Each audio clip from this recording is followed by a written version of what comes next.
Okay, good evening. I'm calling to order City of Hayden, Idaho, regular city council meeting. It is approximately 5:02.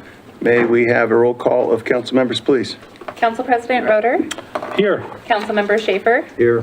Councilmember White. Here. And Councilmember DePriest. Here. We have a quorum. Would you join me for the Pledge of Allegiance? Abby, would you mind leading us? I pledge allegiance to the flag of the United States of America and to the republic for which it stands, one nation, under God, indivisible, with liberty and justice for all.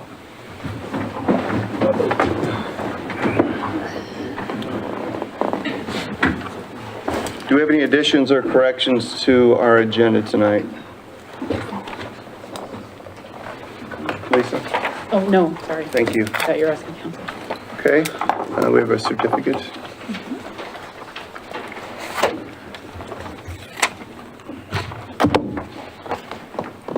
Our first order of business is a certificate of appreciation, and please forgive me, I haven't met you before. Stephen Guzakis, thank you for service on the Veterans Commission. Would you join me at the front here, please?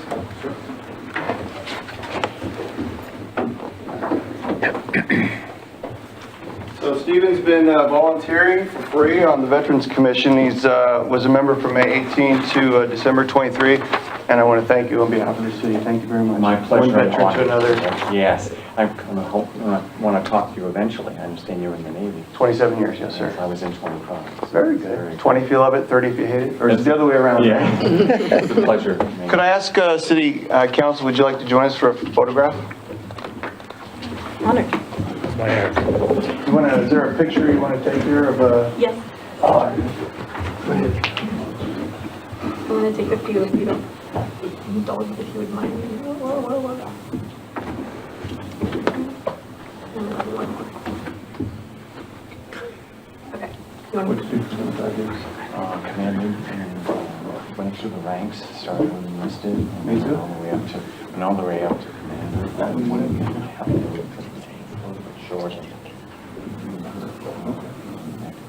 And I ended up being Saudi Arabia.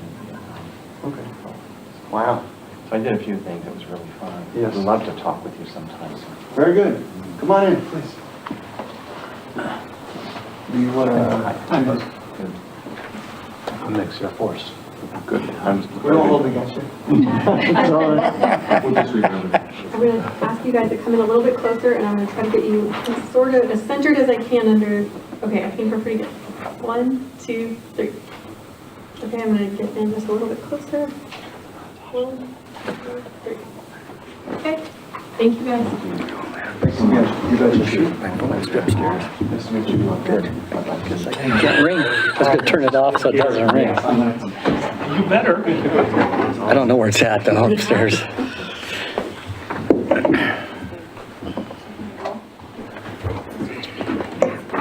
I'm going to take my leave if I could. Yes, sir. And say it was such an honor, and I'll be back. All right. In the words of Schwarzenegger. Have a good evening. Thanks so much. Thank you, sir. Stephen.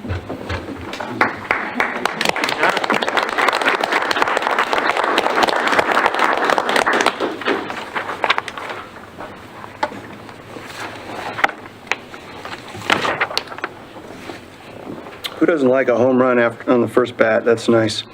All right, on to the consent calendar we go. All items on the consent calendar are action items. They consist of approval of February 13, 2024 City Council special meeting minutes, approval of February 13, 2024 City Council meeting minutes, acceptance of Coeur d'Alene School District 271 grant of permanent easement for Hayden Meadows Elementary Pedestrian Route Project, reappointment of Sean Taylor to the Planning and Zoning Commission, appointment of Ryan Sullivan to serve on the Veterans Commission, approval of PZE-23-0140 NELT Zone Development Agreement, termination written decision, approval of PZE 23-0140 NELT termination of zoning development agreement release, approval of the contract amendment for preliminary engineering for H6 lift station and Ramsey Road gravity sewer, acceptance of rock Hayden Storage LLC, dedication of right-of-way and grant of easement, acceptance of Latitude 20 LLC, grant of easement and dedication right-of-way, approval of Latitude 20 LLC deferred improvement agreement, approval of Hayden Real Life Easter Festival event permit application and loudspeaker use request. Looks like we have a little typo. And miscellaneous, approval of bills for payment. We have a motion for the consent calendar. Sure. I'd move to approve the consent calendar as listed. We have a motion and a second. Second. Second, may we have a roll call vote, Any please? discussion? Oh, any discussion? Mr. Mayor? I would just like to say that the commission for the planning and zoning and for veterans commissions, in the future, I would like to have the discussion that they be taken out of the consent calendar and placed into the regular agenda, so that the city council members can also have input into this. So noted? Thank you. Now may we get a roll call vote, please? Councilmember White, Yes. Council President Roder, Yes. Councilmember Schaefer, Yes. and Councilmember DePreez. Yes. Okay, moving on to our visitor public comment period. On that, I have noted prior that I don't feel the best way to speak with our elected officials is normally stuff 3 minutes into a podium. And so in an effort for our citizens to meet its new mayor and city administrator, we're announcing a coffee date with anyone who wants to come. It's going to be on the 8th of March from 2 to 3 p.m. at Coffee Meister. There's no agenda. There's no speech to be had. It's just simply a time and a place where we might have conversation for those that desire such. So that announcement is that. What time, Mayor, was that? From 2 to 3. Thank you. City Council's welcome to come if you want. Cannot have a quorum of council. But thank you for that. But yeah, I guess, if you're coming, let us know because we shouldn't have a quorum there. This is just an informal time for citizens to meet with an elected official and a new member of the city who is primarily in charge of running the day-to-day operations. So it's important. So off to the... Mr. Mayor, if I may, the only reminder I would add to that is that there will not be an opportunity to discuss any land use related. Of course, all the same rules apply as far as any quasi-judicial hearing, et cetera. Again, there's no agenda with the meeting. So off to the script. This is a city council meeting taking... Mr. Mayor? Yes, Excuse me, do we have a public comment tonight? I'm about to read that. Okay, thank you. This is a city council meeting taking place in public to document city business transparently. While it is not a meeting with the public, we do provide citizens with an opportunity to speak at the podium. Public comments are welcome, but they cannot include upcoming issues for which our city council will reasonably hold a hearing. This especially includes issues related to anticipated land use decisions. As we are here to positively build our city, if your comments are based on tearing the city down, I still want to hear from you, but ask to submit your comments in writing only so I may follow up with you personally. Individual comments are limited to up to 3 minutes. I, our city staff and council members encourage citizens to more meaningfully engage us through personal appointment, including the coffee date. I will visibly indicate when a speaker needs to quickly conclude their comments. Please fill out a card located in the back of the room if you desire to speak.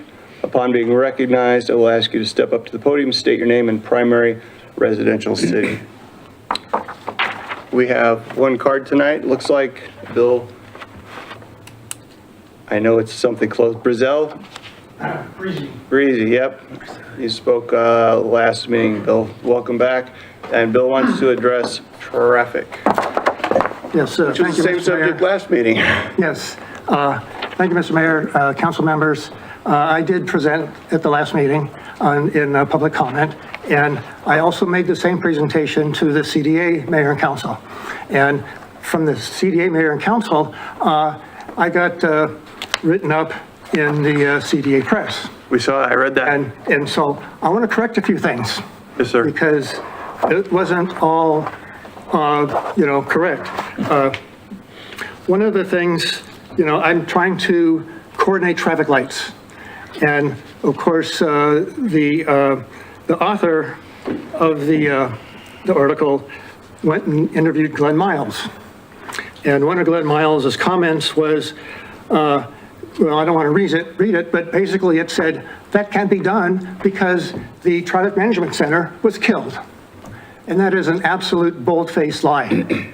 They're coordinating the traffic lights right now. I've talked with the traffic engineer in charge of the traffic lights for CDA, Transportation Department, and all he said was, all I need is a data point input into City Hall.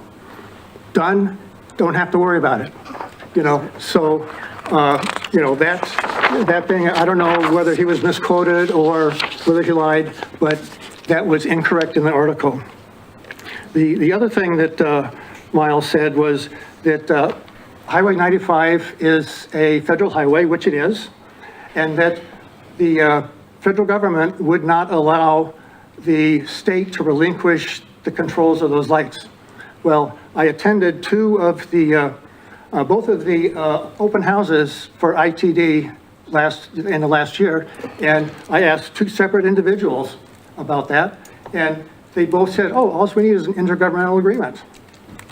And so here Glenn Miles is saying it won't happen.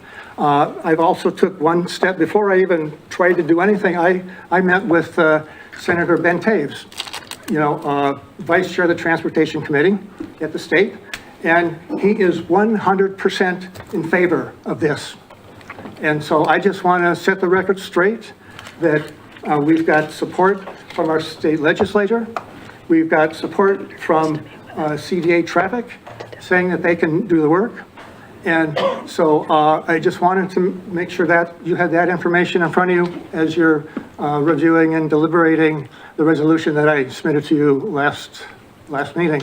If you have any questions, please give me a call. My email is on there. Send me an email and I'd be happy to meet with anybody on this if you have any questions. Thank you, Bill. And Lisa and I are talking about who would start coordinating with to see what we can do with this. Okay, thank you, Mayor. You bet. All right, I believe that is all of our public comments. I think we're supposed to have a Veterans Commission report tonight. I'm not seeing Ian in the audience. No, I think it wasn't very long ago, it wasn't quite 3 months that they did their last one. Okay. So they are not doing it. Is there any official language I need to say that item 4 is? No, it's just a report, Mr. Mayor. Okay. All right, so the report is there is no report. All right, so off to 5, we're going to go to unfinished business. The first one is an action item, the Hayden Bible Fellowship Parking and Use Agreement on city-owned property known as 9766 Government Way. Lisa, I believe you're opening that one, yes? Yep, trying to get there. So this is an agreement that actually started before my position with the city, and I got to bring it forward to council. The Hayden Bible Church, Fellowship Church, is interested in using our adjacent property for parking for specific congregation days for their church, and working with the city attorney and the leadership at the church, the use agreement that's before you allows them that opportunity. There is a fee that's attached to that, and that's basically a rental fee, a use fee, I guess, for the use of that property at $100 a month. They agreed to that. So in order for them to legally use that with our permission, this agreement would provide for that. So I'd be happy to answer any questions. We just need a motion to accept it, pending any questions. Just a motion to accept it, unless you guys, there are any questions. Any questions, council, or is there a motion? I'll make a motion, Mayor, that we accept the Hayden Bible Fellowship Church parking and use agreement. I second that. Okay, may we have a roll call, please? Councilmember Schaefer? Yes. Councilmember DePriest? Yes. Councilmember White?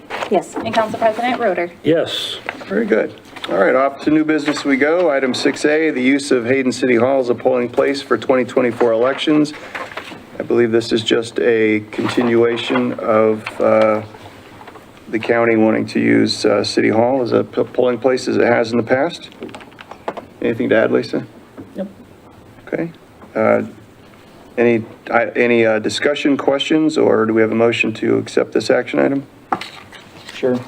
Okay. I'd move to accept the use of Hayden City Hall as a polling place for the 2024 elections. Okay, we have a second? I'll second it. Okay, we have a roll call vote, please.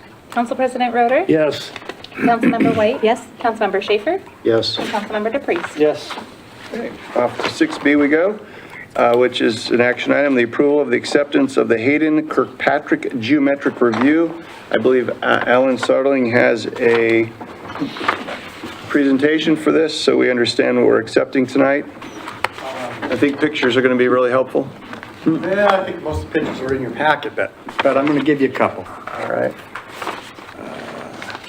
Okay.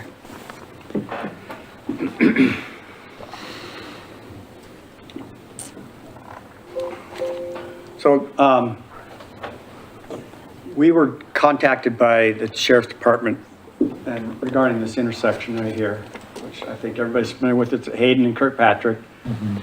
What you can't see in here is there's a double yellow line, which really makes left turn in and left turns out illegal, and that's causing some problems with the sheriff's department where we have actually a left turn lane on Kirkpatrick.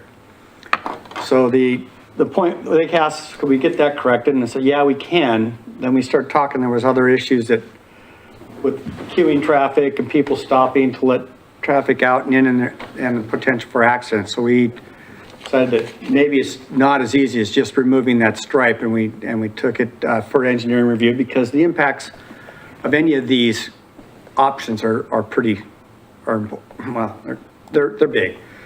So the purpose of the study was a request change by the sheriff's office. I went over concern over the operations of the intersection based on approaches and spacing used in identifying, and to provide guidance to the city based on an engineering evaluation for the best and safest solution. There was 3 alternatives that were analyzed. Remove the left turn movement from Kirkpatrick onto Hayden Avenue, provide a 2-way left turn on Hayden Avenue at this location, add a left turn lanes at Hayden Avenue and US 95 intersection. So the first one here is the left turn movement on Kirkpatrick. That would require an island be constructed here. This part is painted, and it would limit this to a right out. It requires the vehicles traveling east for Kirkpatrick to alter their route. So that would require that these traffic that comes out of here, if they want to go this way, they're either going to need to go up and go out and around, or they're going to need to go out and around this way. So they wouldn't be able to come straight down and go east. They would still be able to go west. So that was the first one that was looked at. Alan? Probably the easiest. Alan, I have a question. Alan, can you go back, You bet. please? Oh, I might have to. Page up. There we go. Vehicles headed east on Hayden can turn left into Kirkpatrick? Yes. Okay, They can. Under this layout, yes. yeah. Okay. The second one was to provide a 2-way left turn lane on Hayden Avenue at this location. This is shown. This may require right-of-way on the south side. It more than likely would. The edge of this road is basically right on the right-of-way. We can't construct that way. Require widening to Hayden Avenue on the south side in this location and to the west, clear out to about here. And it provides a benefit to Shaw Street, but it really provides limited benefit to Kirkpatrick due to the queuing that happens at this intersection. It actually backs up to this point in the summertime. So it doesn't really solve the left turns out of here. It does improve the left turns here. So, but what we're really trying to do is what's here, right? And then the third was, looked at was to try and reduce the queues to help this out. And that was by changing this through lane to a through left, this through lane here to a through left. What that requires is to alter the way this signal works, and it's called a, they call that a lead lag, or a, oh, what's it called? Anyway, this side goes all by itself, and then this side goes all by itself. So what it does is increases the total signal time here. That increase has to come out of the green time. So although this reassignment of the lanes reduces the predominant left queue, the improvement might be marginal because the green time is less, cycle time is the same, so you get the same amount of queued cars, but you can't get as many through on a cycle, right? And it would require ITD approval, which would affect their system timing up and down this roadway. So that's problematic. So they looked at a ranking on this, and they weighted it: safety at 40, cost at 30, traffic operations at 20, and constructability at 10. And you can see that this one came out first as the highest, the best use here, second here, first here, and so on. And this one was ranked first, second, and third in this order. So what we're looking at is the recommended alternate is alternative 1, which is the right turn only on Kirkpatrick. Concrete island will be eliminated. Will eliminate the left turns, which would improve safety. It is most affordable and least impactful construction. With this alternative, it is recommended that we remove the double yellow striping at the intersection. I think that needs to happen no matter what we do, because we're not going to do this right away. So where we're at on this is the council needs to, has the study in their deal, and I hope we've read it. We're really looking to accept this study, incorporate it into our transportation plan for near-term projects, and schedule this in our capital improvement projects moving forward to get this work completed in the next 5 to 6 years roughly. Thank you, Alan. Questions? Yeah. Hi, could you go back to the first scenario? Yeah. Thank you. Okay, so I know that big trucks coming could turn right into there, but where would a big truck like a tanker go as they were leaving? They could go out Kirkpatrick, over to Dakota, hit 95, and come this way, or they could go out this way, or they could go around and come out this way. So that road would be wide enough for a big tanker of some kind? All our roads are wide enough. It's the intersections that the challenge there. Okay, because going down Kirkpatrick to Dakota, they would only be able to make a right turn onto 95. Yes. Okay, so, let's see. So I was just wondering what the neighbors would think about this kind of scenario, and I went and I actually talked to a few neighbors, the ones that are closest to that intersection, and they prefer the widening of the street scenario, or they didn't like the this barrier idea.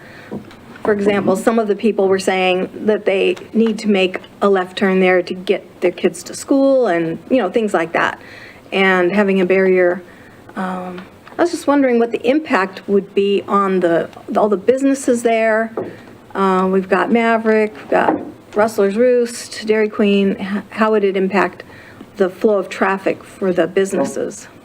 I will tell you that we are reaching the point where they are not coming out this way anyway. This red line, where's my queue? This red line here represents the current summertime queue. So you can see that this traffic is backed up to here. When that traffic's leaving, we have constant traffic coming forward. So coming out of here and making a left turn is problematic today. With this, it doesn't change that queue. So again, this doesn't improve this intersection substantially. It does.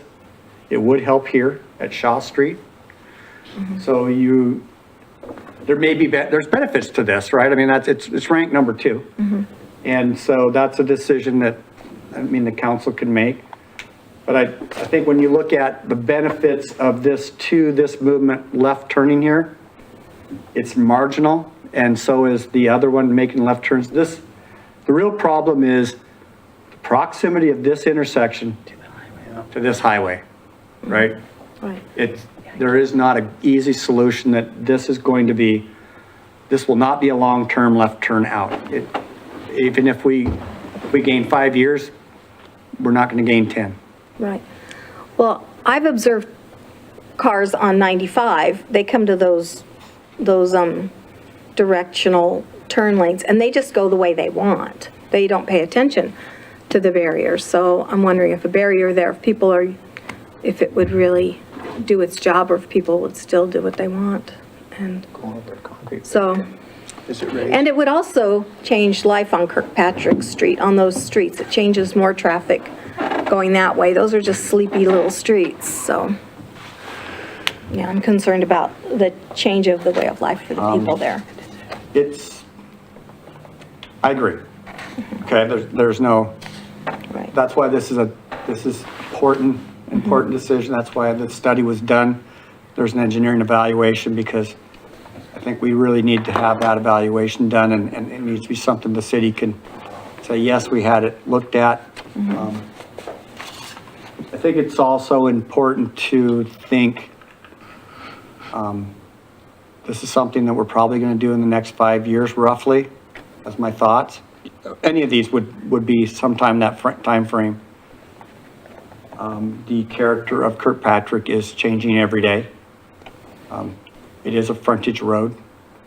So it doesn't mean that there aren't people living on that street, because there are, right? There are homes on there, so that's a tough one. Yes. I have another question. Sorry. Is this the urban renewal district here? No. Tom, you had a question? Could you explain alternative number 2 again, how it would work? So keep it in mind that this red line is summer queue, this is a winter queue. Yeah, an alternative Those aren't one- going to change with any of these alternatives, other than maybe the third one, and maybe limited. So those queues are still going to come here. What it does do is it gives a place for this car as a refuge. Make a left. It also gives a short refuge for this car coming out. They can come out and travel like 50 feet before they're illegal, and then they can merge. Okay. Right, so it provides A little bit of, a little bit, right? But if the queue's there, they still can't do that. yeah. And that's the point where it's limited benefit, because once this queue is sitting here, they can't get out and park here to merge, because there's vehicles there. But it does provide here, now these left turns have a place to go, and this left turn actually has a place to go here before it merges over. So it does provide a benefit at Shaw Street. But it doesn't require building another lane of traffic from here, and probably purchasing right away from a point about wherever this closest property line is. I'm going to say here. Any estimate on what that would cost, Alan? There's an estimate, there's an estimate in the study. It does not include the right of way. Okay, so, but just in your experience, would it be millions, hundreds of thousands? I'd have to pull up the For report. this scenario? You had 100, It's 137,000 for the widening. And it doesn't include right of way, correct? Doesn't include right away, So correct? 137,000 and probably another potentially 130,000 in right of way. Okay. So we're looking at about $250,000 extra for this. JUB did the study, so. Very good. Okay, thank you. Yes. Mr. Mayor, I did look into this. I have an urban renewal map with me, and the Dairy Queen and the Maverick and that area of road is in the urban renewal district circled there. So I was just wondering if this would be a conversation with urban renewal. It seems right up their lines, because it would help with the businesses. Is Hayden on in, I wasn't really prepared to answer that, but I didn't think they went across the interstate here. So I have the urban renewal map right there. that's probably the right map. So I was just wondering have we approached urban renewal? This seems right up their line, right up their alley. We don't even have a project yet. Okay. So this is developing what project would be, would be preferred. And then getting it as part of this the transportation master plan so that we can put it on a capital improvement project and put it on a timeline to get it done. But that is a great option if they own the entire road, absolutely. Any other questions? Do you think there would ever be a situation in the future where the queue could go all the way back to Shaw Street? Or do you think that we would seek some kind of other pressure release valve before getting there? I can say that that's a pretty long queue. I think that before that happens, there would have to be some additional improvements done of some type, because you can only get so much queue through an intersection at a time. So you got a certain amount of green time. Once that queue gets certain length, it doesn't go through, right? So then you actually have to add additional lanes to shorten the queue so that you can get 2 lanes, you can get twice as many traffic through at the same queue time, right? And I travel that, that's a miserable intersection in the Oh, summer. I know. Very miserable. That's the best answer I can give you on that. No, that's fine. Warm fuzzy is all I really expected. So option number 1, the only thing it does is it prevents left turn going southbound out of Kirkpatrick, right? It promotes that and provides a safe intersection, yes. Any other questions? If not, does city council want to accept the recommendation? I have discussion after we probably get into a motion. Not so much questions, but discussion after we get into a motion. May I make a Okay. motion? Yes. I would move to accept the report and to accept the alternate 2-way left turn lane, the second option, and that we approach HURA and ask them about assistance in funding it. Is there a second for that motion?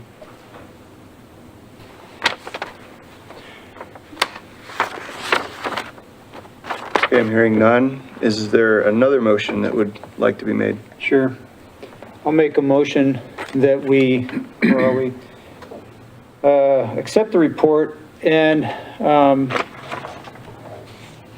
don't know if this word is accept or look further into option number 1. And should I give my reasons now or wait till we get into discussion? Discussion's fine. Yeah, I'll just make that motion now. Okay, there's a motion. Is there a second? Second. There's a second. Any discussion? Sure. Well, do we have discussion before roll call? Yeah.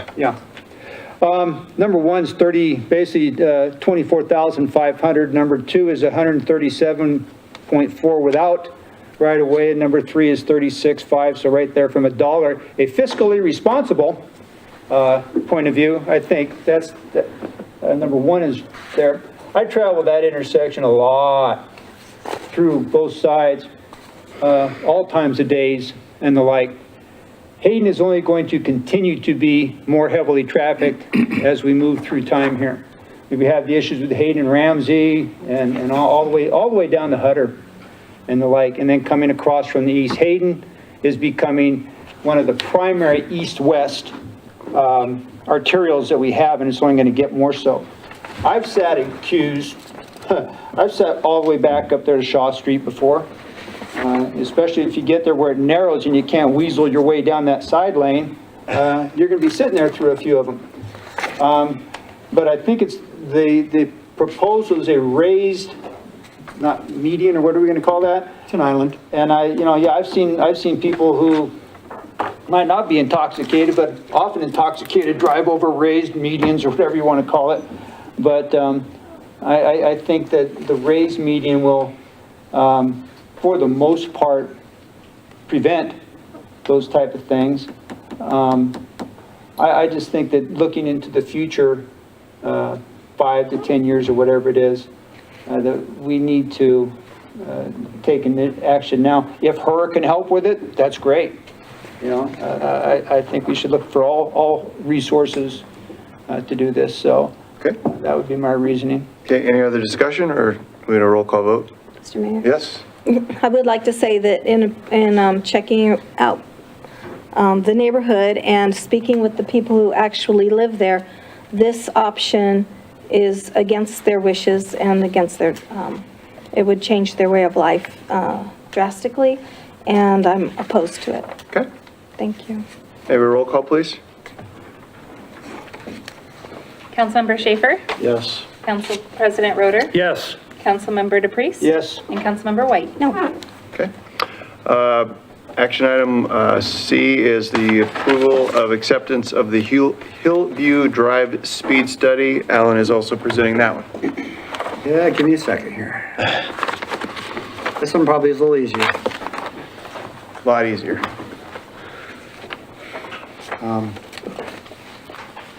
The Hillview Speed Study let me get into the presentation mode. There we go. It was requested by a citizen and the former city administrator.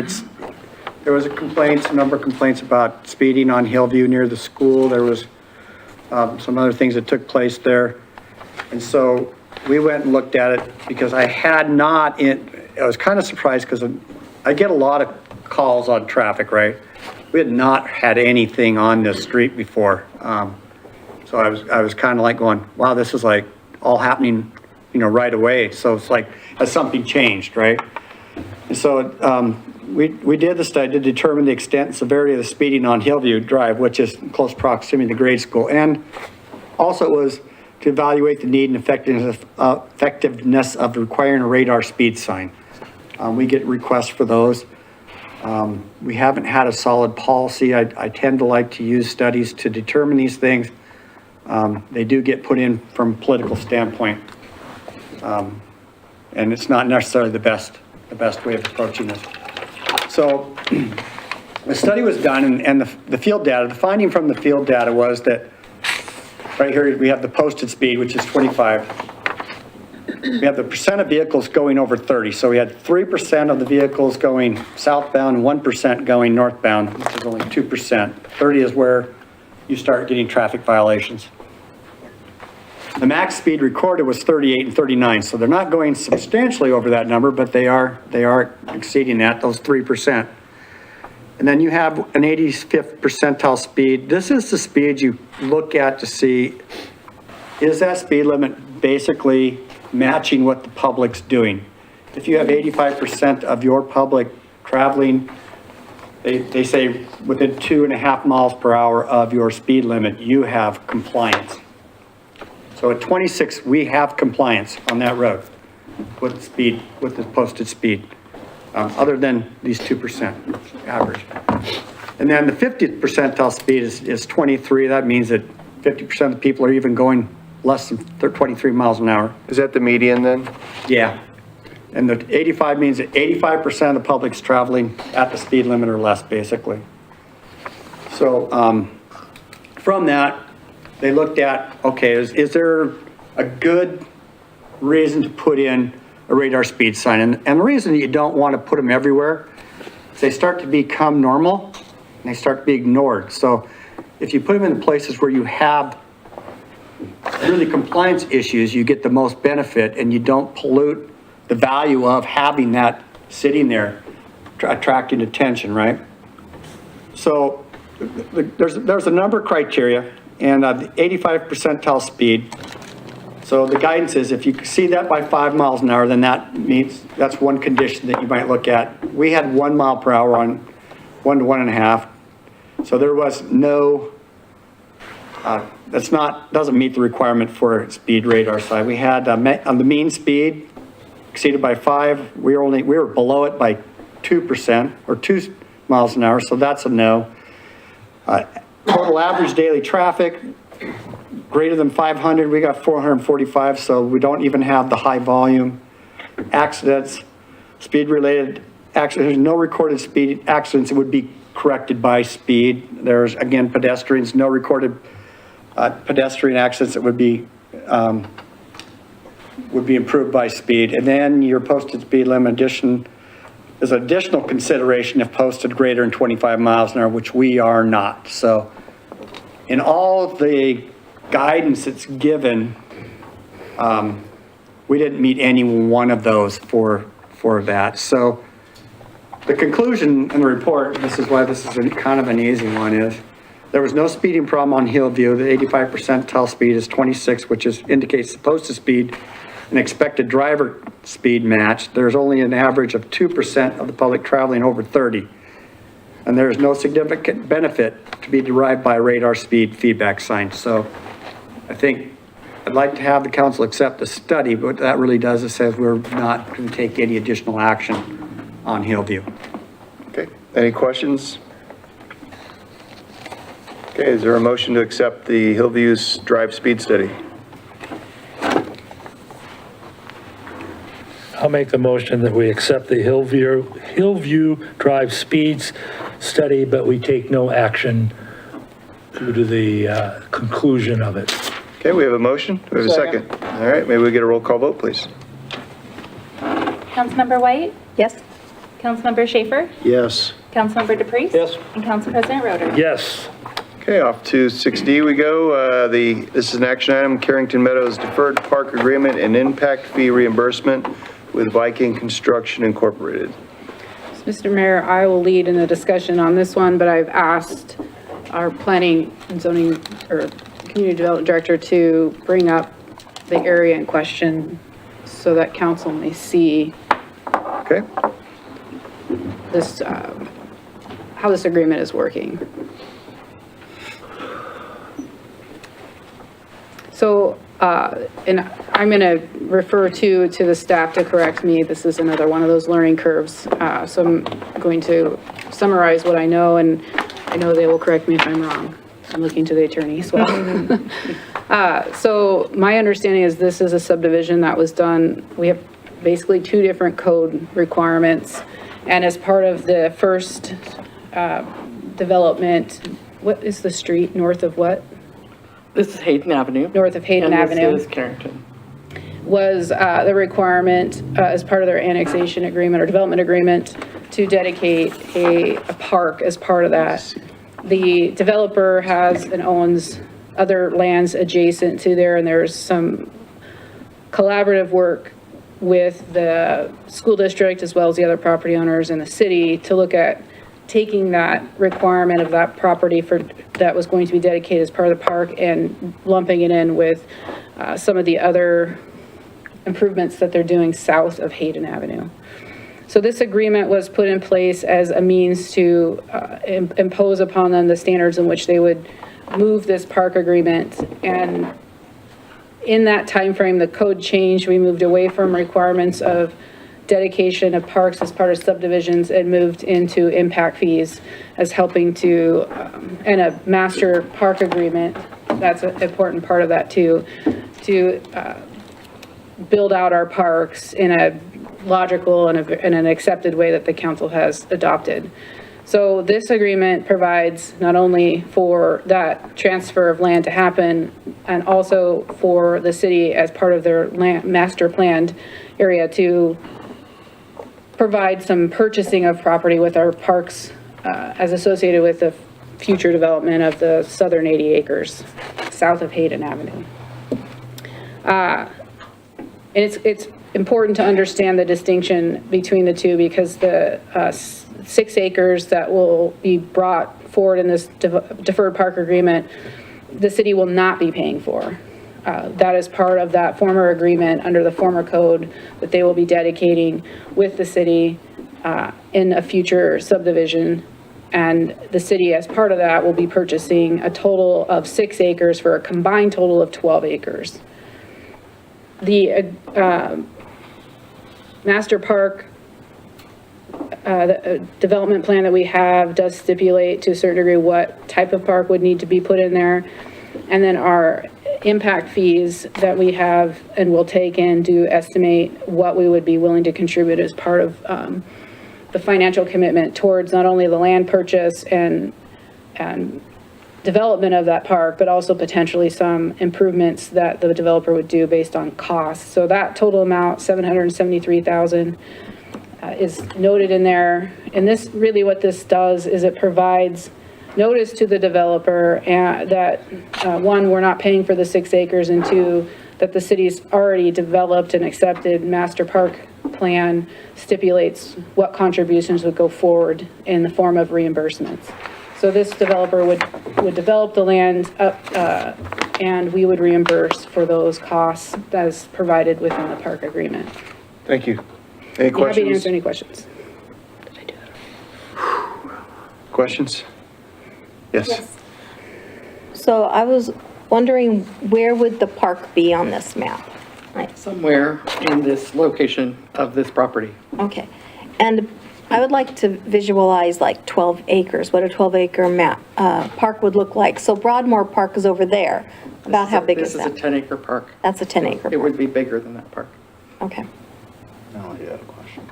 All right. And would it be like Broadmoor where it's centered, surrounded by homes? So the preliminary plat is beginning to work through the process, and you will see it as part of the subdivision when it is brought forward. Okay. Ed? Yeah, is that the school district property to the south? Correct. This is school It's district 40 acres property. of school district, That's so correct. most likely there's going to be some form of a school right there with yards and, playing fields and things like that. Yeah. Okay, thanks. Any other questions? And so just make sure that I'm clear. Instead of having put the park north of Hayden in that subdivision, it's being lumped into what is going to be provided as part of the park in the subdivision to the south of Hayden. Correct, because it matches the adopted parks master plan that identifies a park in that general area as well. In 2 sentences or less, can you restate the monetary part of this? I'm going to defer. to So the master park agreement stipulates that the type of furnishings and development of the park, the needs in this area, and our impact fees, we did a assessment through FCS that really looks at the amount of money that we would put of impact fees towards a park in a specific area, so that way the people who are paying the impact fees are getting the benefit of that. Stipulates a $773,000 commitment on the city for impact fees to be used in this area. Does that answer that? It's more than 2 sentences. The long run on. I think I get it, yeah. I have a question. Well, unless Thomas, are you done? For the moment, I'm done, yes. Okay. So how much money do we have in our parks impact fee account? I have that here, and give me a moment, I will tell you. I will tell you what we have based on what we adopted as part of the budget. I don't have the ability to look at current amounts. Like what's been collected since the budget? Since first of fiscal Okay, year. yeah.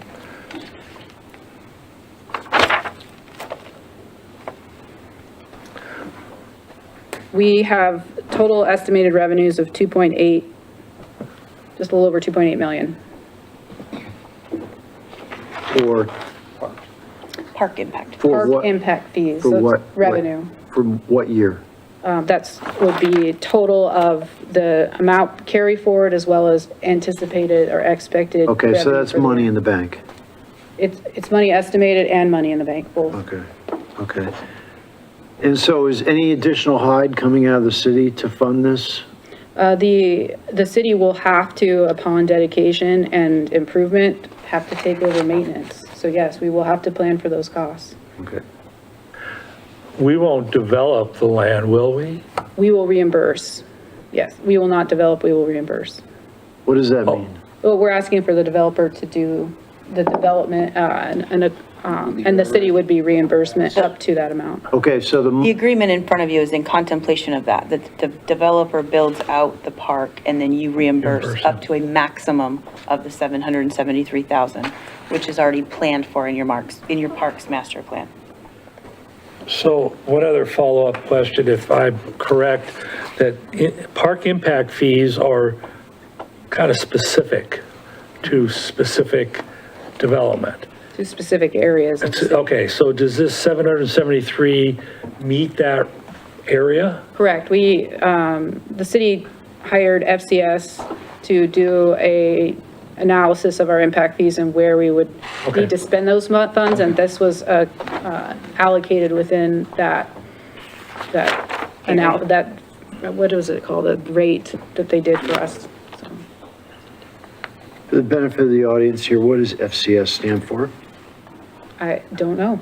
For the consulting company that was used to do the impact fee analysis. Their name is FCS. Okay. They're a holding company. Is that what you said? Consulting company. Consulting company, okay. Something consultant services. Yeah. Okay, any other questions for the city? I do. Yes. Yes, thank you. I was going to ask, now I remember when those apartments were built, that they had a park agreement, and their agreement said they were going to build within 2 years. So what happened with that agreement? I don't know. I don't have the answer to that question. I can certainly get said 2 back with years. you. The apartments don't have a park agreement. It was, Apartments, they don't have a park agreement. they don't have a park agreement. There was a park agreement for 2 years, and Not related to this project. not, okay. And I was going to ask about like Broadmoor Park. Did we have the same kind of agreement with them where we reimbursed? Correct. For that. So Broadmoor Park, at the time that it was developed, the property owner gave the park to the city and didn't pay park impact fees for any of the homes that are within the Broadmoor Park subdivision. It was one of the first parks in the city that was purchased with park impact fee dollars. Okay, so these homes here have not paid park impact fees?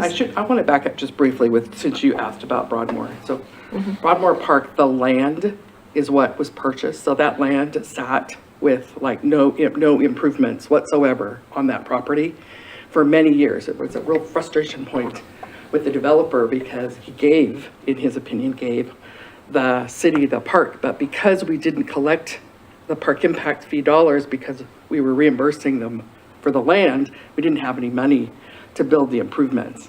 This park impact fee agreement, we get land and we get some improvements that are constructed on the site as well. So it's a different agreement than what happened with Broadmoor. Sorry, didn't want to give that history lesson, but. And just one more question.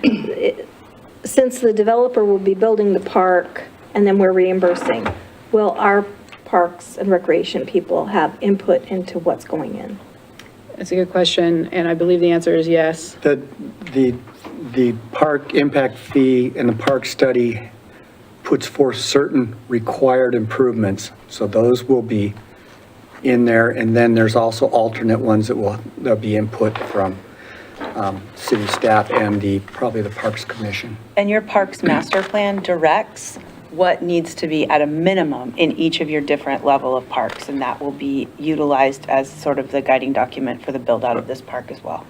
So they can't just do anything. Right. Okay. Thank you. Okay.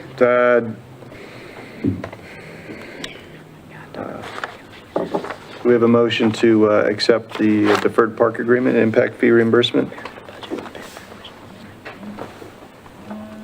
Go ahead, Ed. Sure, I would move to approve the Carrington Deferred Park Agreement. Is that adequate? That's mine. Title. All right. We have a I'll shut second? it down. Thank you. Do we have a second?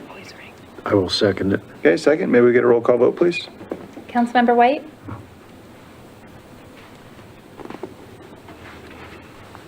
No. Council President Roder? Yes. Councilmember Schaefer? Yes. Councilmember DePriest? Yes. Okay, on to action item 6E, the Stoddard Barn Rehabilitation Contract with Bayuk Enterprises in the amount of $41,472. Lisa? Yeah, I will take lead on this one as well. As was previously mentioned to council, the city applied for the grant to cover up to $10,000 in repair costs. The city, at the time that we brought that forward for acceptance of the grant, I did not know the amount that we had budgeted, but we had budgeted $25,000. So that combined total was $35,000.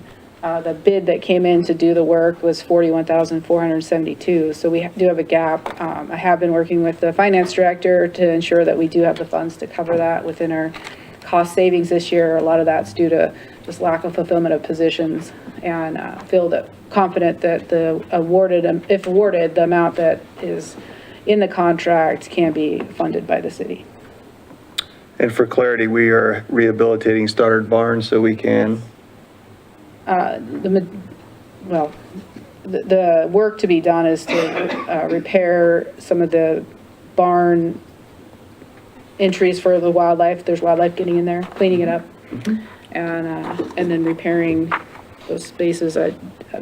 Donna probably knows a little bit more of the particulars of it. so. It's, Go ahead. it's cleaning up the problems we have with the pigeons and stuff, and then securing the barn so that they cannot continue to live inside, for the most part. Right, I was just Pigeons trying came to, back. I was trying just for clarity's sake, for the folks that don't know about the Stoddard Barn, why we care about cleaning Oh, up Stoddard Barn. sorry. Not what's in it, but why we're doing it. Misunderstood. It's a historical dairy barn. It's the first dairy barn in the city of Hayden. It is almost entirely the most intact dairy barn. They never gutted the dairy stanchions and what have you out of the creamery and the dairy area, as well as the hayloft up above. And it gives us the opportunity to, out of breath, gives us the opportunity to have time to be able to evaluate possible better uses for the barn than just to sit there and look like a barn. It also has a unique barn structure that is it's getting more rare, this particular barn structure and the way it was constructed. So it does have value, both from historical or agricultural of the city of Hayden, which is a good chunk of what our economy was based on historically, and it's a good learning tool for others. Thank you, Donna. Any questions? Thank you, Donna. You're welcome. Sorry That was about more that. than 2 sentences. Tom? Who owns it? The city. City owns it, right. And so right now, once it's repaired, it's not going to be repurposed for anything other than what you just described, right? It stands there as a monument and an historical teaching tool, right? It may be repurposed. That's the whole goal, is for us to evaluate that, but we need time to be able to do that so it doesn't continue to. So the pigeons don't destroy it, okay. Correct. Okay. One question, is it currently used to store equipment? It is. So it has a use, it's not just, and I think that's an important, Yeah, that was the blank I was trying to fill in for everybody. I'm glad it's coming out. Sorry. It's not just sitting there. Mr. Mayor? Yes. Yeah, I've toured it, and I really love this barn. I would love to see it preserved, and I think this is a good move forward. Very good. Okay, any more questions, or would somebody like to make a motion? I would like to make this motion. Okay, I move that we accept the Stoddard Barn rehabilitation contract with Bayou Enterprises in the amount of $41,472. very good. Do we have a second? I second it. And may we get a roll call, please? Councilmember DePriest? Yes. Council President Roder? yes. Councilmember Schaefer? Yes. And Councilmember White? Yes. Very good. All right, our last item, unfinished business, is an action item, construction cost share and reimbursement agreement with Stafford Holdings LLC, SUF Holdings LLC, and Lennar Homes of Idaho LLC for H6 sanitary sewer basin. Lisa, you're starting this one? This is a work, and hats off to the staff who, behind the scenes, have been working to bring forward this contract to council this evening. This is an opportunity for us to work with the private sector to develop a fix to a public system without using the requirement of going into debt, essentially. So what's before you tonight is the proposal to work with the property owners of developable lands within the H6 basin to help fund the gap. And on page, I believe it's page 2 of the memo that I provided to you, shows the fiscal impact statement and shows where those gap funds are, the difference between the city's requirement and our proportionate share of our commitment to this particular public system. I do know that there's been some conversations regarding this agreement. It is a new format that the city's entering into, and I want to be clear on a couple of things for the benefit of the public as well as council, that the physical improvements that will take place as part of this agreement, if approved, will all be located within the city. There has been some conversations about the potential for us implying that by this agreement, maybe part of those improvements or future decisions are bound to requiring us to annex future lands. And I want to be clear, one, that the property will not and physical improvements will not be outside city limits, and that there are no improvements which will be completed that are not within the city. The other area that I want to be clear on is that the agreement itself does not bind the city to future obligations for future annexations within the H6 basin. The H6 basin, and if we think about a basin,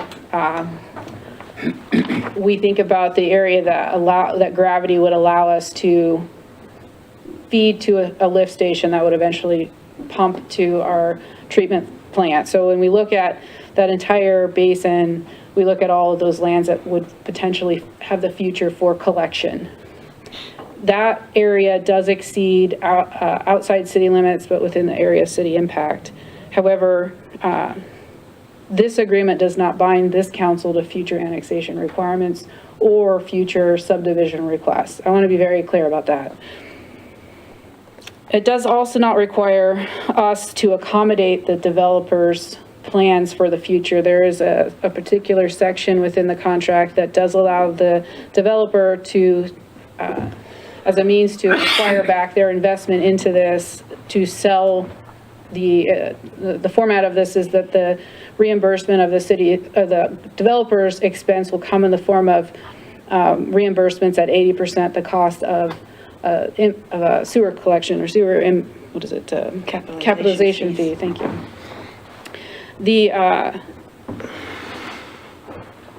Sorry, I lost my train of thought there. So that section of the contract does not require the city to approve the movement of those sales if the developer chooses to do so to lands outside city limits. It's not an obligation again. So it sort of goes full circle in that statement about the city not being in a position of or in an obligatory role of requiring us to take on future annexations or future developments. It really truly does represent that the risk is shifted to the private sector and not the public sector. I do recognize that there was an error in staff's upload of the document, which missed Exhibit D, and I apologize for that for the record. But we did correct for that, and it was provided for the public's benefit as soon as we learned of it on Monday. And as a summary, and I'm happy to answer any questions, the agreement is, and I do know there might be some technical questions with regard to the contract that I will have to defer to the staff to help summarize for your benefit, but the agreement is prepared in a way to front load the cost of the improvements in exchange for this equitable capitalization charge, nothing more than that. And I'll be very clear, it's nothing more than that. Staff's proud to present this as an opportunity to prevent the council from having to consider a deaded option, which would have been the only other option we had, which would be to go to likely a DEQ or other mechanisms, which would have required a vote of the people. So with that, I stand for questions, and I'd be happy to answer any technical questions that you may have. Tom? Yeah, okay, thanks.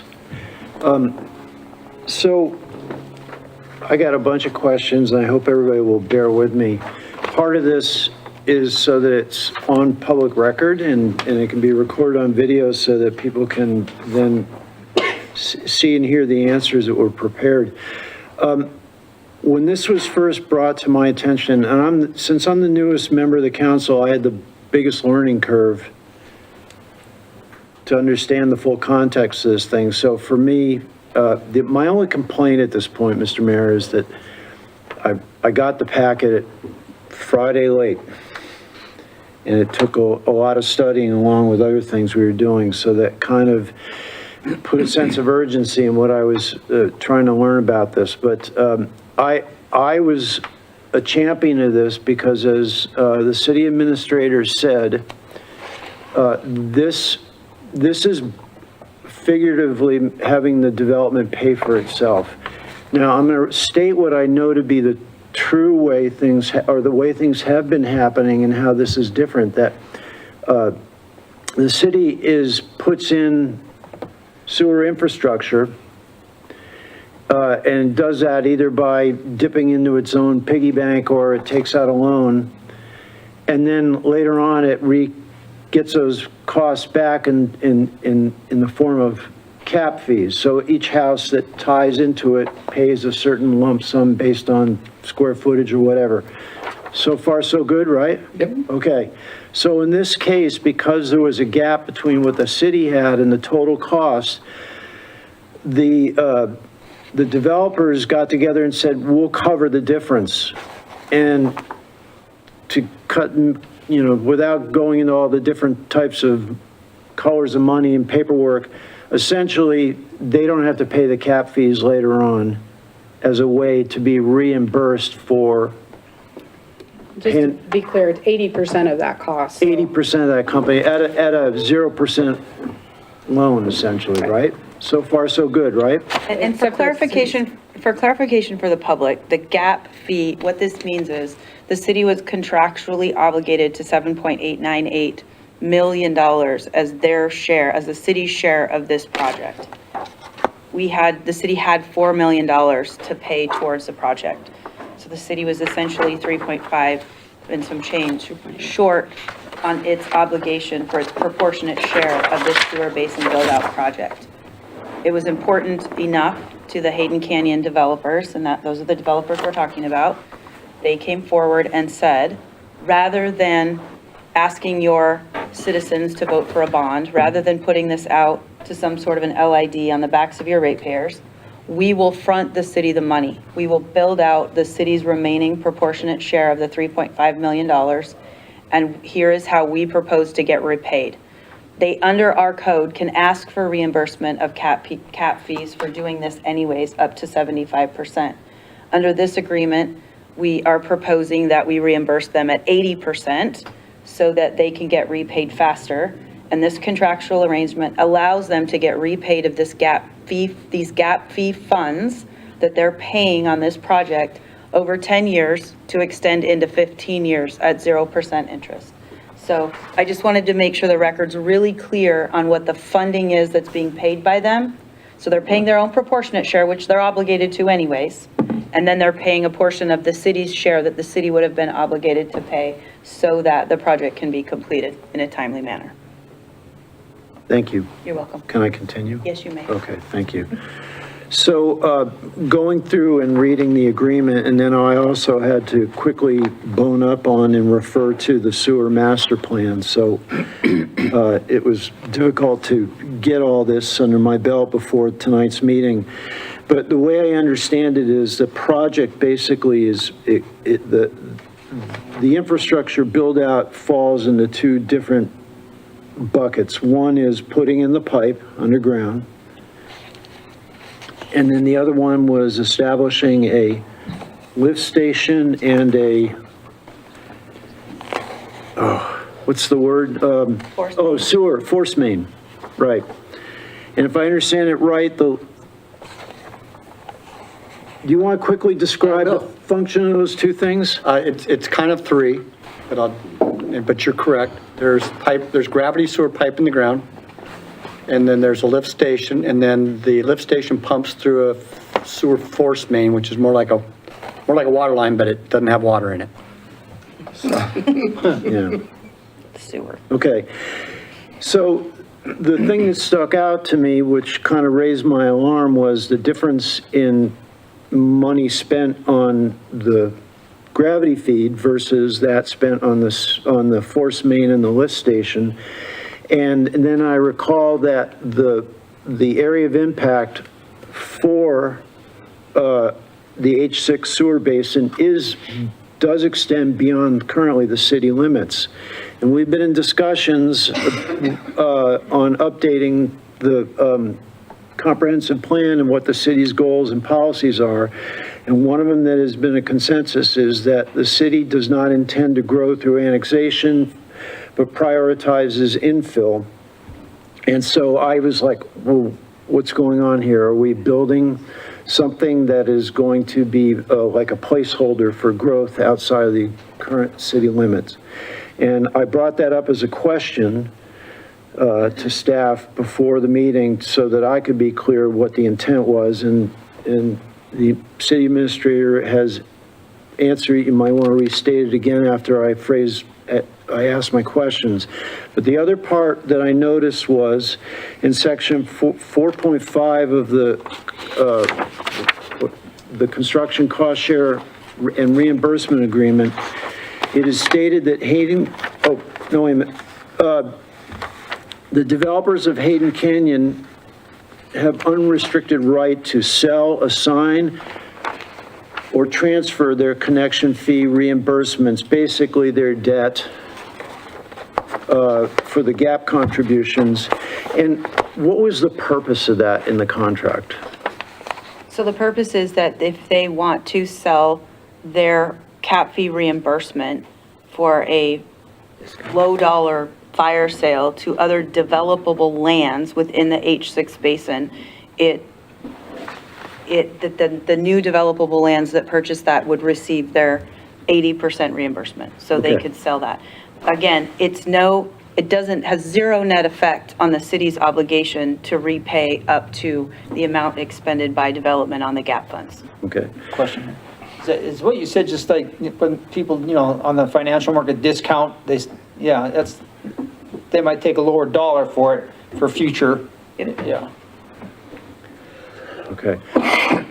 So what it comes down to is if I were to put on my interested citizen hat, I would express concern that this enables somehow for future development beyond the current city limits that it resides within the H6 basin.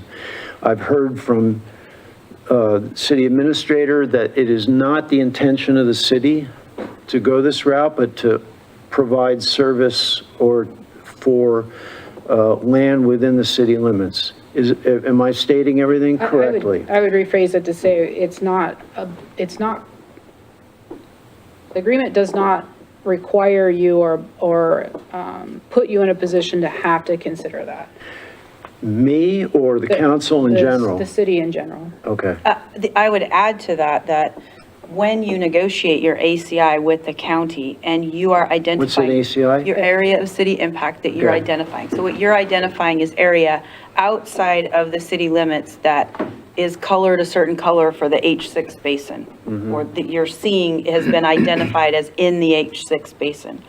When you negotiate your area of city impact with the county, one of the requirements that you contractually build in is if we were to annex this land, this is the sewer basin that it would be in for the purpose of collection and treatment. So what you're looking at is simply an identification that if the city were to annex those lands, this H6 is the basin that land would fall into.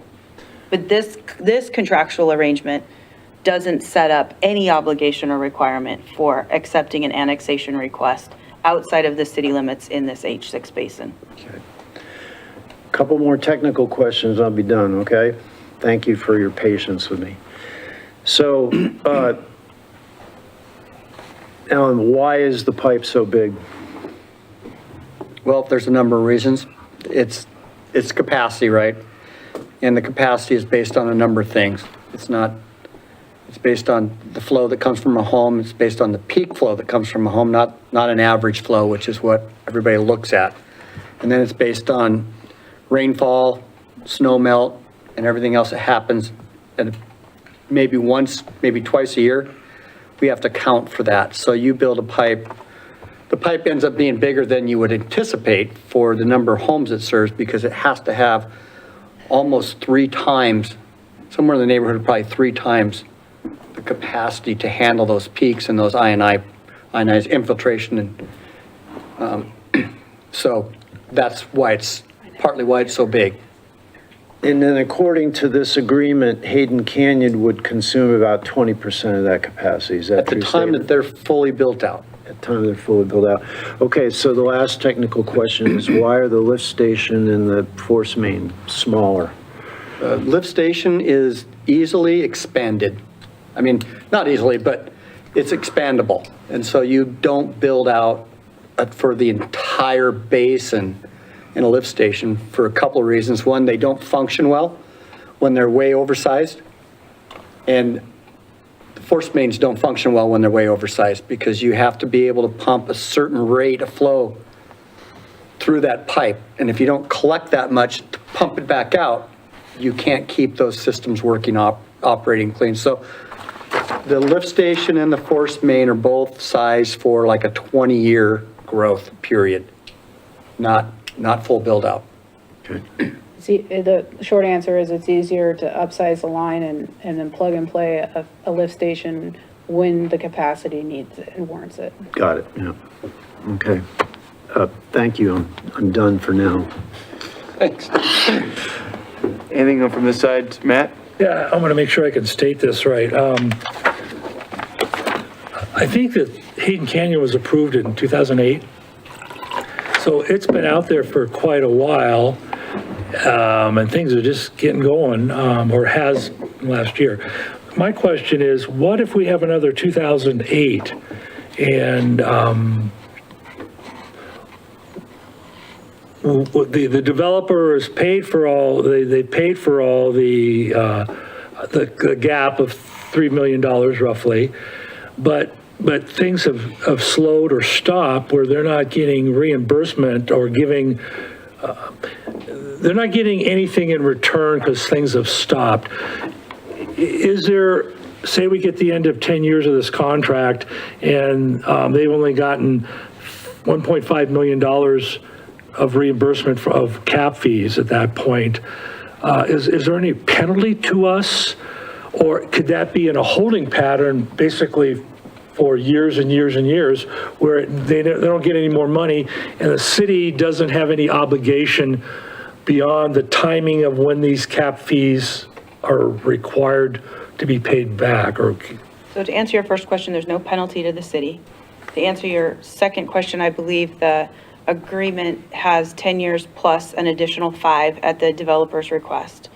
Lastly, if that scenario were to have happened and they're not fully repaid, I would highly anticipate they would come forward at that point and ask for some sort of renegotiation of repayment at that period. But between now and then, there's no risk to the city. okay, that was my main question, is there's any risk to the city if the timing of this thing goes haywire?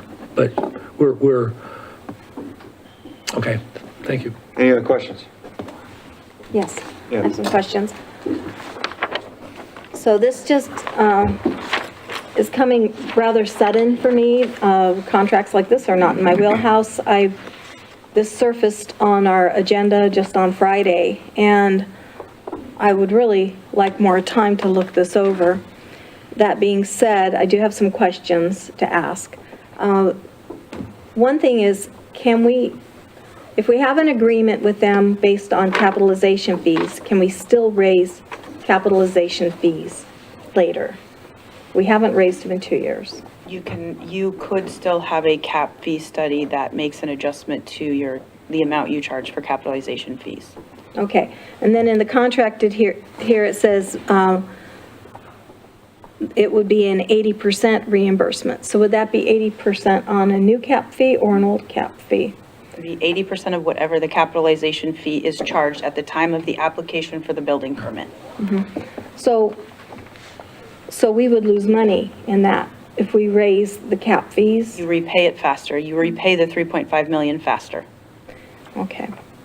And then, let's see.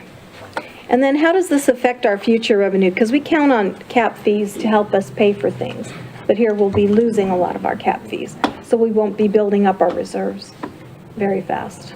So how do we look at the future with that scenario? Go ahead. So we are essentially preventing ourselves from going into debt and paying interest on that. So we are keeping our same buying power for the as far as the future sale of these impact fees, or excuse me, capitalization fees. That, to me, it's a net neutral issue. And I don't know if maybe you can explain better your concern there, but I don't see the connection between the lost revenue. It's not lost revenue or getting it ahead of schedule. We would have gotten those capitalizations fees one way or another at the time of building permit or now. And the fact that we're getting it now prevents us from having to go into debt. which we would we would lose on our interest that we would have to pay on that debt. And on top of that, I mean, we're buying improvements at today's dollars and not dollars 3 or 4 years down the road. I'm sure, hope you heard that, yeah. Yeah. So, yeah, I'm just concerned that the people have no voice in this. The transparency level I felt was low because it was just this kind of a huge contract where it's going to cost us $7 million plus is just with very little warning. I mean, when you have a bond or a levy, at least people have a chance to talk about it, ask questions. And so, yeah, I would like to see this put off till the next meeting. The only thing I would add, I would clarify on that, is that the city contractually obligated itself to build out this sewer basin under the Hayden Canyon PUD development timeframe under the master development agreement and the amendment thereto in 2012. So if this was put out to a vote of any kind and the community, you know, voted no, you would be looking at a court-ordered bond, because that would be the right of the developer to come forward and hold you contractually to what you'd already agreed to do and force the bond upon the community anyways, which again is not in the best interest of the city with regards to community well-being financially or community well-being politically. And so, you know, none of us were here when the 2012 Master Development Agreement was put into place, but nonetheless, it was approved by City Council at that time, and your contractual obligation and the ways to meet it, I think under this scenario, is the best outcome for the citizens as well as, you know, council and the financial aspect of the city moving forward. Yes. Any other questions? Yeah, I'm sorry, Mr. Mayor, a couple more. I realized after I relinquished my voice, I had a couple more. So I was able to, at the last minute, compare the estimated costs in the contractual agreement with what's in the sewer master plan. And Ramsey Phase 1 and Ramsey Phase 2 have roughly doubled. Are you talking about the road requirements? The putting in the gravity pipe. Is that inflation? Yes. What? It's a number of things, but inflation is a big play of it. It's like we were talking about in the workshop, where just in the last 6 months, an $8 million project has went up by $1 million. So over the last, those original numbers you're looking at are 4 years old. They were budget numbers. They were based on very high level look at what this may look like. As we move forward with design, we got more update numbers. We're at the end of the design phase. We have fairly good numbers. Those are based on actual what has to be built, including things that were not anticipated, which you can't anticipate that much at a budget level. You're really looking at a drawing saying, we're going to build 300 feet of sewer. What does that cost us?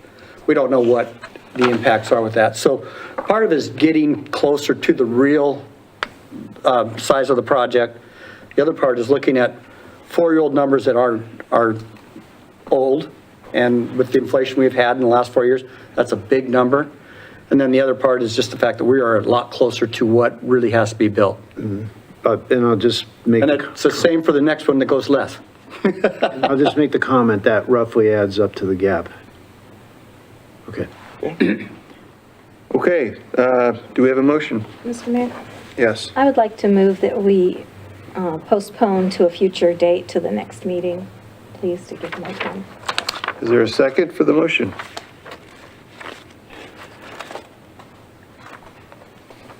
Okay, I'm hearing none. Do we have any other motion that a council person wants to make? I'll make that motion, Mayor. I'd like to motion that we approve the construction cost share and reimbursement agreement for H6 sanitary sewer basin. Second. Motion and a second. May we get a roll call, please? could we have a? Oh, I'm sorry. discussion? I apologize. Yep. Is there I any just have discussion a- relative to the motion that's been made? I just have a short statement. I think it's prudent that our government, city government, does not go into debt. I think that that's an important part of our function, is to try to not incur more expenses by the way of interest, because that would have been the alternative. I think this is a brilliant way to fulfill an obligation that we have to the developers, and so I agree with this 100%. And I believe the staff worked on this for months, years? Well over a year. Well over a year. This was not a small thing. This was, yes. Yeah, I'd like to echo what Council President Roeder just said. The creativity of it, I guess you could say, the fact that was expressed that we're going to be forced to do it anyway because we're obligated to do it by our previous contractual obligation that put out the bond, do whatever. The courts were going to end up saying, hey, you guys agreed to this, you need to do it. How to say this? We had discussion on this in a different forum not that long ago, a couple weeks to a month ago, I forget. But, you know, this was all presented to us for consideration and things like that. So, I think it's a very good way to deal with the situation that we're facing. Because we have really no other alternative unless we do want to go into debt. Okay. Mr. Mayor? Yes. Don't laugh. You owe me bourbon, buddy. Yeah, I do. Okay, I do want to affirm the concerns expressed by Councilman White about this being dropped on us at the last minute. There is a lot of information in here. $12 million is a serious amount of money for the city of Hayden to spend. The fact that I had interested citizens reaching out to me means that they're paying attention. And Exhibit D was originally missing out of the data dump Friday afternoon. And, you know, the people who reach out to me are the ones that are always the most watchful. There are other people who may look at this and be so overwhelmed, and given the brevity of time between when they get to see it and when their elected representatives get to vote on it, might discourage them and make them feel like that something is being blown by them. I still am in support of this, but I hope that this can be an object lesson, that this stuff get to us sooner rather than later, so that we, both all the councilmen and then the people who actually look at the stuff on Board Book, will get a chance to scrutinize it. Okay. Can we get a roll call, please? Councilmember Schaefer? Yes. Councilmember White? No. Councilmember DePriest? Yes. And Councilmember Roeder? Yes. Okay, moving on to item 7, reports. City Administrator, do we have anything? I just want to make a comment that the time that I have with you guys individually when we meet is a major point for me to work with you one-on-one with on certain objects that you are passionate about or want to work with staff on. And so I value that time going forward. And if there's an interest in wanting me to prepare a report with specific areas, I'd be happy to do so. But at this point, I have no other further comments. Okay, thank you. Moving on to 7B, Mayor. Whoa. What's the matter? Oh, yeah, sorry. All right, sorry. Mayor's council roundtable discussion. If you don't mind, council, I'll kick one off. One of our council has asked me to discuss separating votes in individual consent items. Right now, as we do the consent calendar, I read it, it's an all or nothing. The council member desires to potentially have more than one vote. So in tonight, for example, we have 2A through 2M. If they wanted to pull 2H out, we'd have a motion to approve A through G and then I through M. and then a separate vote for H. It wouldn't remove it from the consent calendar. It would just simply give them the option to disagree or have their say with a single consent calendar. So the question is before the council, do you want to leave things as is, or administratively, would you support doing multiple votes against the consent calendar? I may be wrong on this, but I believe it should be proper procedure in Robert's Rules of Order that if one person requests an item be taken out of the consent calendar, that boom, it just comes out without any further deliberation. So if this idea put forward accomplishes the same thing, then I'm in favor of it. Well, one, I'll share with you, I never met Robert. Two, we don't run those rules, so we're just going to go with, in other words, how we're doing it now and what's being proposed. So am I understanding that you would be in favor of having a separate vote for an item should a council member desire that? Yes. Okay. Ed? I like the way we're doing it. I mean, if somebody wants to request it, they request it, and then we vote on it. The entire council, and should we pull item A out or whatever it may be, and we vote yay, nay. So it's a council decision. Right. I'm fine with the way it is now. Okay. Sandy? Could you explain one more time your proposal?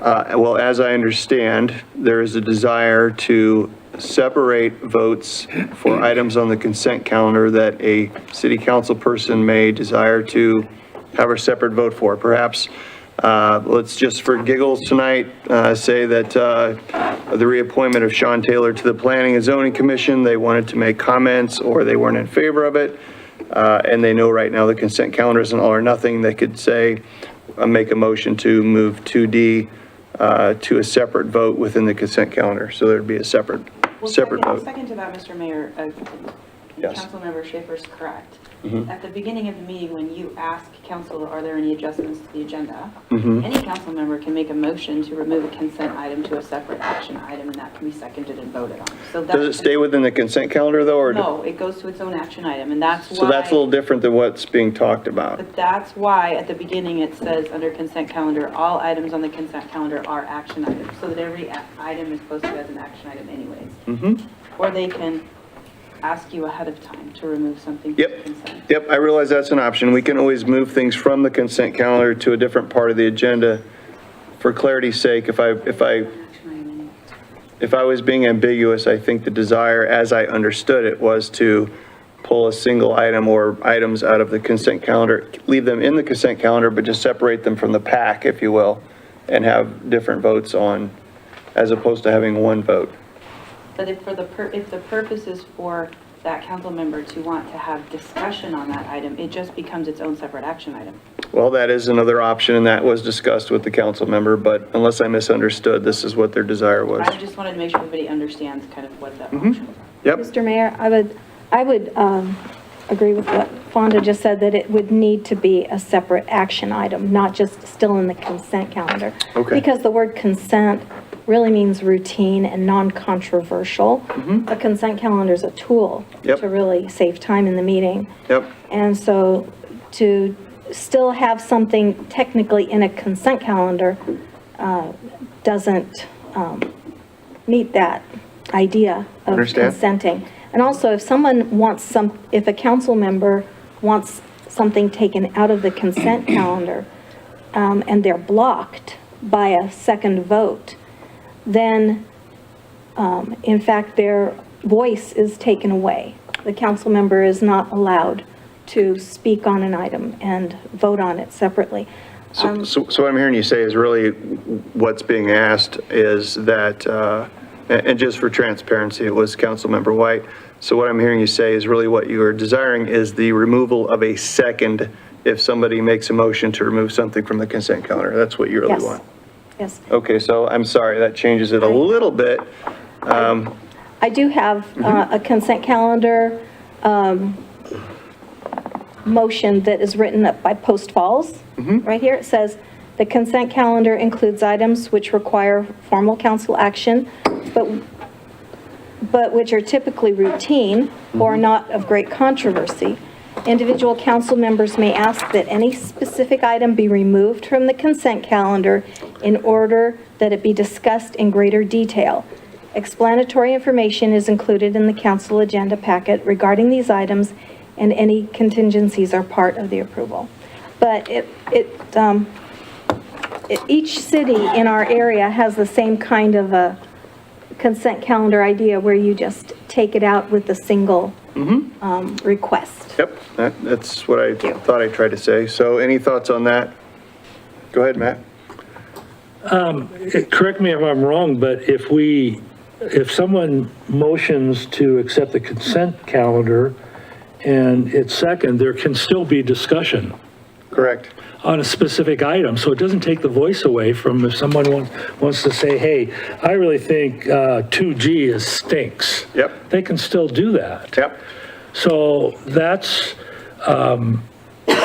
now, and also as Fonda identified, I like the idea that if there's something really concerning is that we remove a consent item and make it a separate action item in the beginning of the meeting, and then we can have full discussion on it. I'm not so sure that I see any problem with the way we're doing it. Okay. Yes. Yeah, I agree with what Council President Roder just said. The bottom line is, I motion to approve, second, discussion. Right. That then gives the opportunity of everybody's help, and that's how we operate right now. I think the concern is that one of you might want to vote no on that particular item that is of discussion. And by doing it that way, they're put in a position where maybe they want to approve the rest of the consent calendar, but they only want to vote no on that one piece. They're put in a position to have to vote no on the entire consent. Or be dependent on a second that pulls it out of the consent calendar. Right, or be dependent on a second. So I think that's why if somebody thinks that they need a lot of discussion to be able to, go ahead, you look puzzled. Yeah, well, I'm not puzzled. We've been there several times where we've had people say this, that, and as such, I will be voting no. So that's kind of. But I think what the concern is, they don't want to vote no to the entire consent calendar when there's only one item they might be You see, concerned we've with. pulled that out. We've dealt with this numerous times, and I said, I'd like to, okay, approve A through L with the exception of G, and then G is put at the And vote it bottom on or separately. whatever. You've done it's that been. before. Yeah. Well, again, this is just a roundtable discussion. It was an idea proposed, and so we're just talking. So in response to the way the system currently works, if a council person says, I want to take item G out of the consent calendar, and it has to go to a motion, they can be prevented from getting it out of consent calendar, which means they don't get to, there's no deliberations. We can still There's no- comment. They can comment, but that's after the fact. Deliberations prior to vote, because part of what we do is we state the facts as we see them and we try to persuade each other. But the comment comes before the vote. But he's saying that that it prevents deliberations previous to the motion, Oh, previous to the motion, I understand. like you Thank would you. on a normal action item. Thank you. So by doing it the way that this is proposed, it allows it to get out of consent calendar, and then we treat it as an item where we discuss the pros and the cons and we get to vote on it. Because I learned stuff just by hearing you guys, and I hope the same thing happens the other way, and that doesn't happen if it stays in consent calendar. Yep. Mayor, is there another possibility that whoever sees the agendas and contacts the mayor and say, hey, is it possible we could just remove it from the consent calendar and make it a discussion item, an action item? Yep, that And was. do that Doesn't that previous. happen? That was already happened. So yeah, if somebody has an issue with something, they can reach out and then we can move it to, And would it be, whatever part, new business. who would that be directed to remove it from consent and make it a separate agenda item? Well, ultimately, I think that's my decision, but Okay. you can feel free to vet your idea through Lisa if you want, just to get some perspective before you call. Yes, Sandra? Yeah, just a comment on that. On Friday morning, I did write to the staff asking them to take 2 items out of the consent calendar, and I was refused that. So because I think that as a council member, as a voice for the people, if I see something that needs to come out and be a regular agenda item that we can discuss and vote on separately, we should all respect that. And just to be clear, staff didn't do that. That was my call, and the reason I didn't do it was because the staff was working very hard on Friday to get an agenda out, and it was just to 11th hour, and the specific items that were requested to be pulled out to me were very routine, and I just respectfully didn't share the perspective that it really warranted any discussion. It was simply the commissioners' appointments. True, it was the commissioners' appointments, and I did approve those out of respect for the veteran who was speaking today, I didn't ask for that to be pulled out. Yep. But in the future, I believe appointments do need to be a discussion topic because it's part of our role as a city council person to have a say in who's helping to guide the city. So when we leave something, when we insist on something staying in consent calendar, it is no longer a consent calendar. It's a non-consent rubber stamp calendar. And that's what we need to keep the appearance of away from the city. I respect that's your perspective. Thank you. Any other discussion on this?